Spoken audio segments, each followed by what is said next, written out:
मौलिक चलचित्र बनेको छ। यसले सङ्घर्ष गर्नको लागि पनि मान्छेलाई उत्प्रेरणा दिन्छ। एकदमै मन छोयो किन भन्दा कतिपय ठाउँमा मैले आफूले आफूलाई पनि रिलेट गर्ने।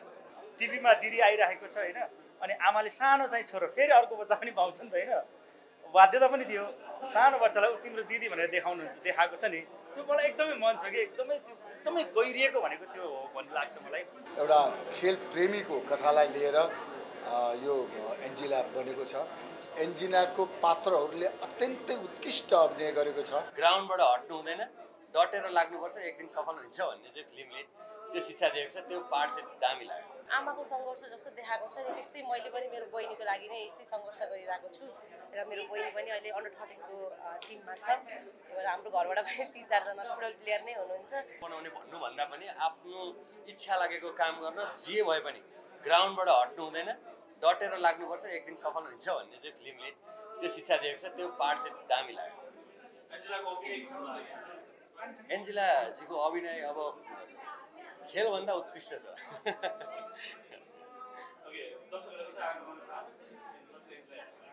म चाहिँ धेरै पछाडि रमाइलो मुभी हेरेँ किनकि मेरो त्यो म आफू जन्मेको हुर्केको ठाउँहरू त्यही भूगोल त्यही परिवेशसँग सम्बन्धित छ।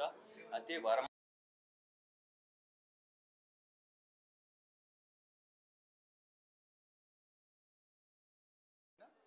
आँखाको कारणले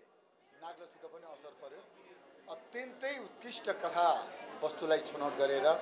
एउटा खेल प्रेमीको कथालाई लिएर यो एन्जिला बनेको छ। एन्जिनाको पात्रहरूले अत्यन्तै उत्कृष्ट अभिनय गरेको छ र एन्जिला खेल्ने बहिनी उहाँको पुरा नाम चाहिँ मलाई थाहा छैन, तर उहाँले एकदमै जीवन्त अभिनय गर्नुभएको छ र उहाँको आमाले अब हाम्रो दयाङ राई भाइ र अरू भाइहरूले त उहाँहरू त अभिनयको खानी नै भइहाल्नुभयो र मिलियम चान्सलाई उहाँको डाइरेक्सनमा मैले एउटा उत्कृष्ट फिल्म खेल्ने शुभ अवसर पाएको थिएँ बरबधु, र उहाँलाई त्यो डाइरेक्सन गर्ने पक्षमा महिनौँ दिन उहाँसँग सहकारी गर्दाखेरि उहाँको डाइरेक्सन गर्ने दक्षतालाई रेस्पेक्ट गरिरहेको थिएँ। तर यो एन्जिला हेरिसकेपछि चाहिँ अझ बढी रेस्पेक्ट गर्न मन लाग्यो। यति साना साना कुरालाई यति राम्रो मिठो तरिकाले चाहिँ प्रेजेन्टेसन गरेको छ र समग्र रूपबाट नेपाली दर्शक नेपाली कला र संस्कृतिलाई मन पर्नेलाई यो फिल्मले मनभरि टन्न अगाडि गरी छुन्छ। धन्यवाद। यो चाहिँ नेपालमा गरिबीले प्रतिभालाई कसरी प्रतिबन्धित गरिराखेको छ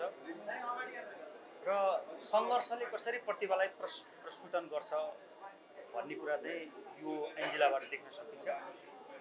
एकदमै राम्रो यो फिल्म जस्तै लागेन, साँच्चीकै त्यो सबभन्दा एन्जिला र एन्जिलाको आमाको जुन भूमिका उहाँ खेल्नु भएको छ आमा छोरी जस्तै देखिने, एकदमै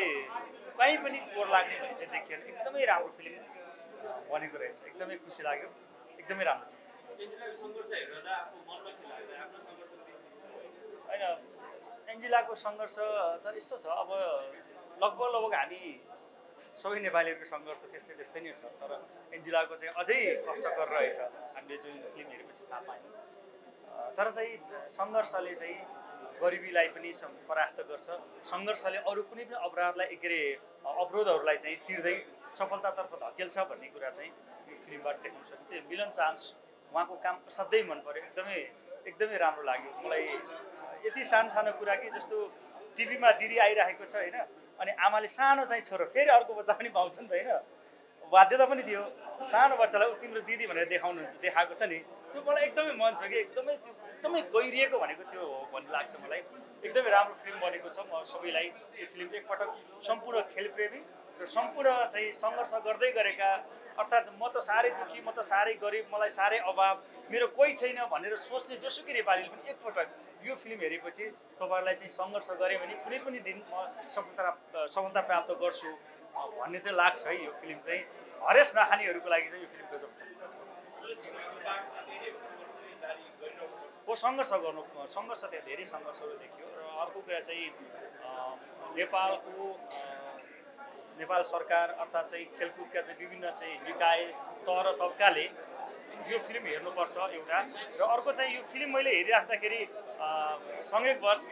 एउटा अहिले मोडल हुनुहुन्छ उहाँ तर चाहिँ उहाँ पनि खेलाडी हो अस्मिता रनपाल बहिनीसँग मैले त्यो फिल्म हेरिराखेको थिएँ त्यो फिल्म हेर्दै गर्दा त्यो बहिनी रोइराखेको थियो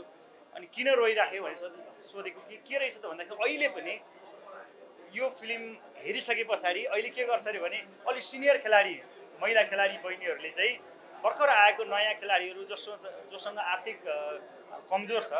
अलिक टाढाबाट गाडीमा चढेर आउनुपर्छ उहाँहरूलाई चाहिँ पैसा उठाएर दिनुहुन्छ अरे क्या बेला बेलामा 100, 500, 1000 रुपियाँ सबैले त्यो जुन अभाव हामीले भोग्यौँ त्यो अभाव अबको खेलाडीले भोग्न नपरोस् भनेर सिनियर खेलाडीहरूले चाहिँ त्यसो गर्नुहुन्छ अरे के तर म के चाहन्छु भने खेलाडीहरूले त्यसो गर्न नपरोस् राज्यले नै त्यसो गरोस् राज्यले नै बुझोस् थ्याङ्क यू सो मच एकदम दामी सबैलाई नमस्कार आज म पनि नेपाली चलचित्र एन्जिला हेर्न आएँ धेरै आउनु भएको छ र यो चलचित्र यति राम्रो बन्यो कि टिपिकल ठेट सङ्घर्षशील मौलिक चलचित्र बनेको छ यसले सङ्घर्ष गर्नको लागि पनि मान्छेलाई उत्प्रेरणा दिन्छ र अन्तिमको सिनले टुटेका फुटेका मनहरूलाई पनि यो सबैले हेऱ्यो भने मानिस कति कोमल हुनुपर्छ कति भावनात्मक हुनुपर्छ भनेर पनि सन्देश दिएको छ त्यस कारण सबैले एन्जिला हेरिदिनु होला मेरो अनुरोध छ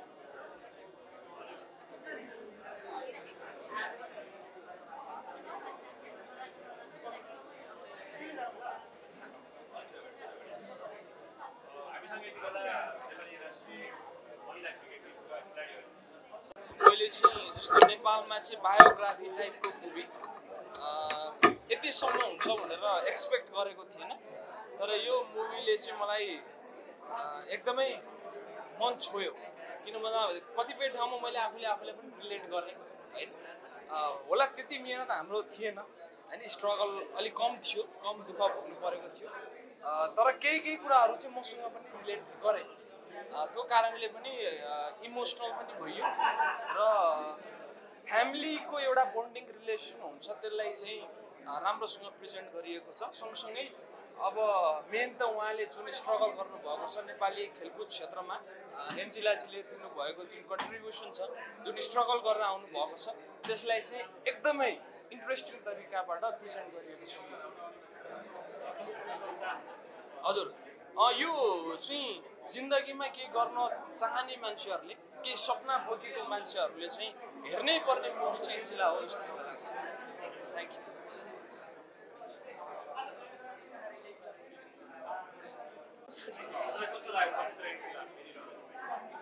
नमस्कार सबैभन्दा पहिला त एकदमै राम्रो लाग्यो म आफू पनि फुटबल खेलाडी राष्ट्रिय टिममा पनि खेलिसकेको र सबैभन्दा पहिला म आफूलाई खेलाडी नै भन्न चाहन्छु किनकि अहिले म मोडलिङ फिल्डमा भए पनि तर मैले आफ्नो खेललाई पनि निरन्तरता गरिरहेको छु जस्तै यो मुभीमा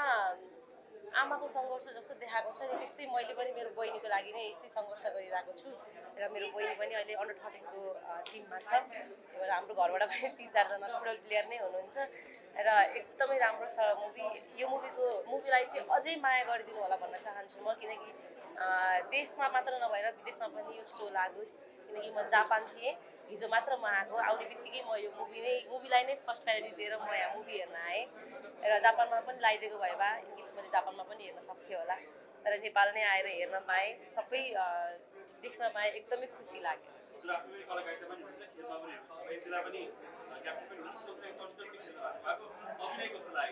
एकदमै म दिदीको त मैले सोचेको पनि थिएन दिदीले यस्तो अब एक्टिङ गर्नुहुन्छ भनेर किनकि दिदी त्यस्तो राम्रो खासै त्यसरी बोल्नु हुँदैन नि त धेरै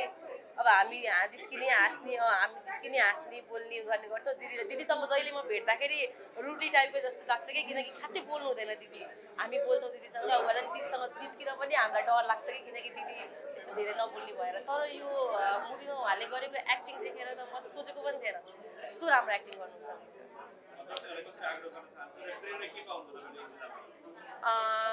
चलचित्रबाट पाएको प्रेरणा चाहिँ त्यही हो अब हामीले देशको लागि